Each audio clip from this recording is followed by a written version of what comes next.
to Nanaimo Yacht Charters. I'm standing here at the bow of Sante. This is our Dufour 385 Grand Large. A really popular boat, an excellent sailing vessel, and very comfortable. We hope you enjoy your sail with us, and thank you again for sailing with us.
Now remember that every time you leave the dock you must disconnect your shore power cable, and it must go with you so that you can have power at the different marinas that you may stop along the way.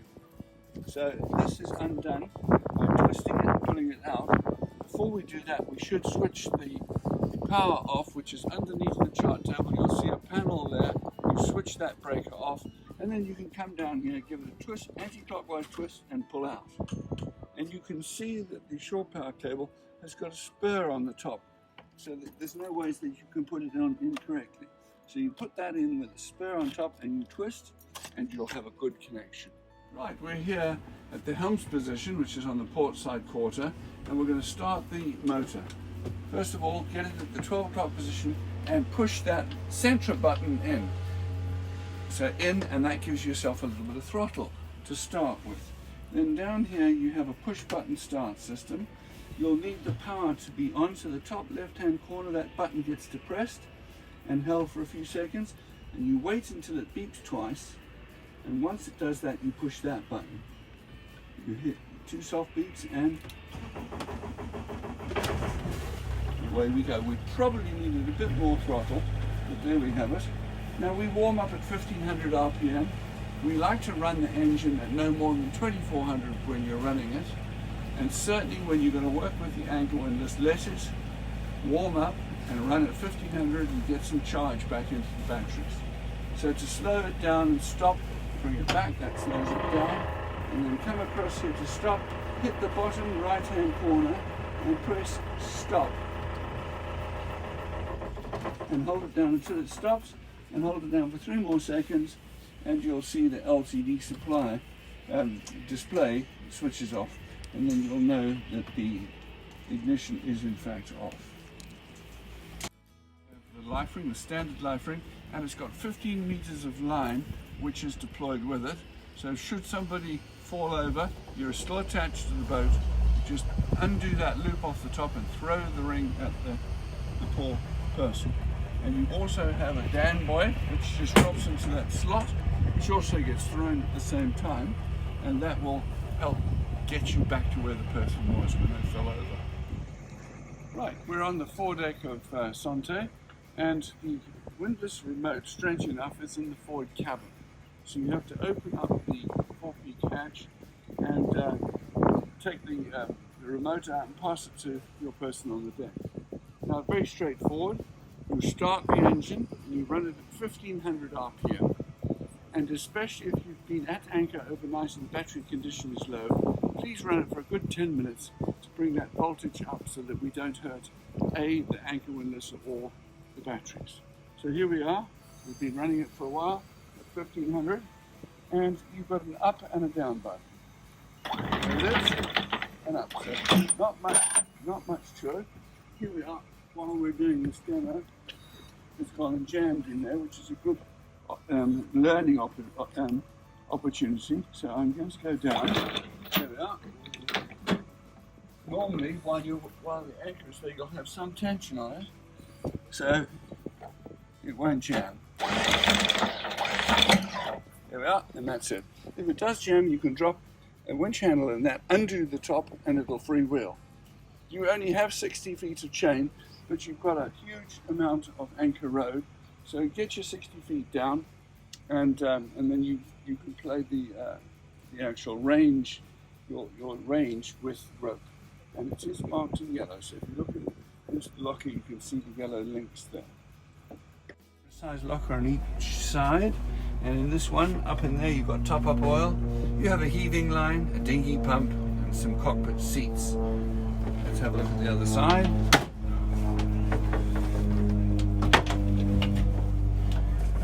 Some fuel. Now, we're fortunate this locker is vented, so fuel can be kept in there without it getting down into the cabin. We have a security road for the dinghy, so your ABIS lock key will open that up, and you can use it to secure to the dinghy if you feel that's necessary. So what I've done is I've taken the covers off of the instruments here. Over here we've got wind direction, which will give you the direction and the speed, and it'll also give you whether it's true or apparent. Over here we've got the depth and speed, so basically the depth sounder, and then across on the starboard steering position you have your autopilot panel, which is straightforward. You just switch that on and you can control the autopilot. In the center of the wheel you've got a locking hub, and that will help lock the wheel. So basically switch on your instruments down below, and we can look at the GPS multifunctional display over here, and you can see that it's up. It just wants us to accept it, so I do that by pressing OK, and there we are on the marina, exactly as positioned. Now to switch that off, you press this down and hold it for 3 seconds. 1, 2, 3, and then off it goes. Engine checks. You've got a nice lift up step that makes engine checks quite normal. And over here you have a look. You've got an expansion bottle, and that's where it should be, about halfway through, and that's fine. You can quite easily check the belt, and that's in good shape. Over there is your dipstick for the oil, so you can check that. You've got access on the side here. These side panels come out. This is your oil fill, and if that oil was low, you could just top up a little bit in there and get yourself back on level.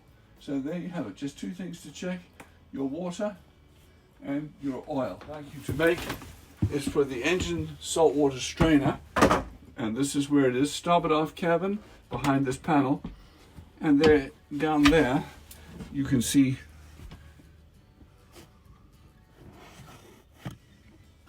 here we've got two isolated switches, one for the ship's batteries and one for the engine. Now bearing in mind, just with the press of a button you can take this boat away without having to have any keys.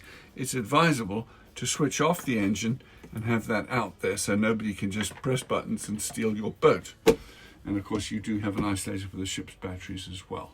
So you can switch both of those off if you're leaving, but if you've got a refrigerator that needs to run, you don't want to switch off the ship's batteries. Here we are at the panel. We'll just go through a few things. That's your water pressure. We don't usually have it on when we're not using it. And over here is your bilge pump. You can hear it fire up when I do that, but when you're leaving it like that, it's got its own float switch, so will run if there's too much water in the bilge. That's your shower drain pump. Switch it on here and you'll find a button in the shower that will pump the water out. These are navigation lights, mooring lights, steaming lights. That's all straightforward. And this is your refrigeration unit, which is on at the moment, and we're getting it cold. Down here, this is navigation, refers to the instruments outside. So we'll switch those on with the autopilot, and these are just your light switches. This is an interesting array here. This is a multifunctional gauge. It does volts and water, and tank rather. So to see how what the condition of the batteries are, battery 1, you can see the needle going up, and it should come all the way down to 13, nearly 14 volts, and there it goes. So batteries are in good shape at 14 volts, and we'll check battery number 2. Should be almost the same or exactly the same, and you can see it going up there. Yeah, probably very slightly less. And then the tank. So you have only one fuel tank, so you can push either one. If you look at that, this is your tank range. You can see the scale should settle on 4/4, meaning that it's full, and there it is too. So that does fuel, and it does your voltage on each battery. This is a useful plug. It's a 12-volt plug socket, so you can put your 12-volt jack in there and basically have charging on your electronics. Over here we've got the heater control. To switch the heater on, you just rotate this lever all the way around to max, and then you depress that toggle, and the diesel generator will fire up and produce hot air throughout the boat, and you can regulate the temperature with that. And to switch it off, just dial it down to low and then switch the toggle off, and it will switch off. Down here you've got a voltage indicator, and it tells you how many volts you've got on each battery. This is 13.65 volts. First aid kit is down here, and you've got a ceramic heater. If it does get really chilly, you can plug that in, only when you're at shore power, of course. Then you'll have to switch on the shore power plug. Now if you have a look underneath the table here, you'll see where the panel is for the shore power. There's the battery charger, water heater, and outlets referring to the plug points, but that's where it lives, in an impossible place underneath the chart table, so that's good to know. And to work the VHF, you press that until the light comes on. If you want the weather channels, you just go to WX, you hit that, and then you can select which channel by just rotating here. And you've got 10 weather channels, 2, and you can choose the clearest. Looks like number 2 wins. There it is. And your squelch adjustment. Now to get back to regular channels, hit 16 and 9, and you can then turn the volume down. If you want to set the squelch, you just rotate that for 5 seconds, like that. We're going to work the stove and oven top. So over here is your propane control. You need to switch that on, and you hear that click, and that's the solenoid switching itself on. In the poured off quarters where the propane bottles live, so you have to open those. Please remember to switch them off when not in use. So we've switched that on, and we can come down to here, and we can determine which one we're going to switch on. That, you just depress and move it anti-clockwise, and that's the one to go for. There we are. Now hold it down for 5 seconds, and then I can let go. To switch it off, you just rotate it until it's at the 12 o'clock position, and that's off. And then the thermocoupling will make sure that it stays off. Over here is the next one.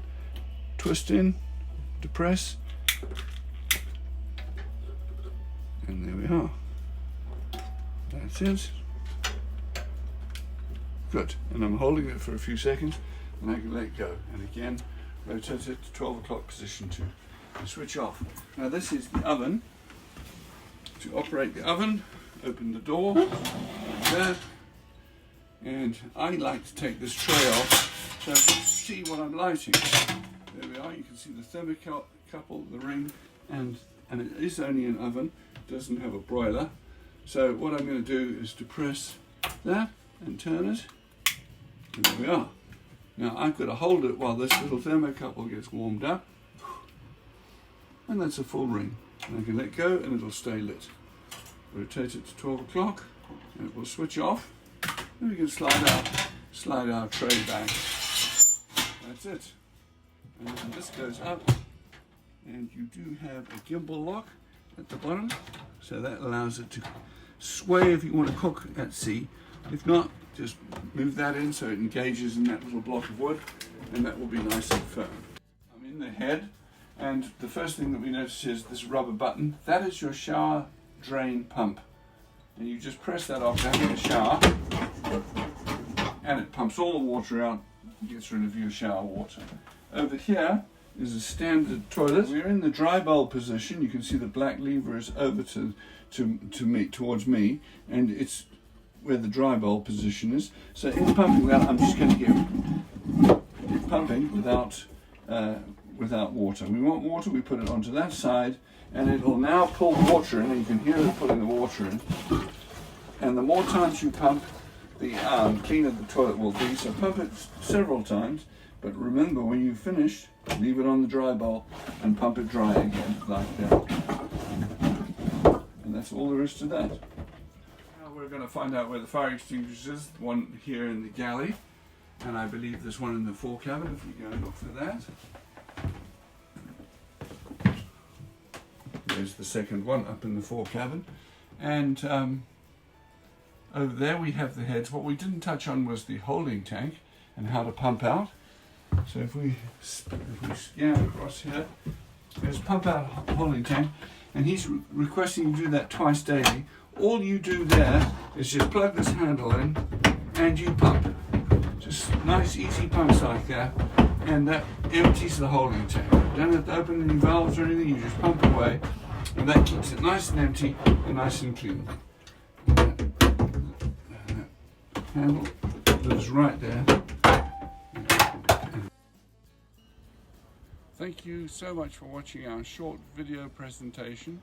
I do hope that this helps you on your trip. We sincerely hope that you have a great trip. If there are any questions that you have pertaining to the operation, you've also got the manual that you can refer to, and you can call me, 1-250-729-5592. Have a great holiday, and thank you for sailing with the Nanaimo Yacht Charters.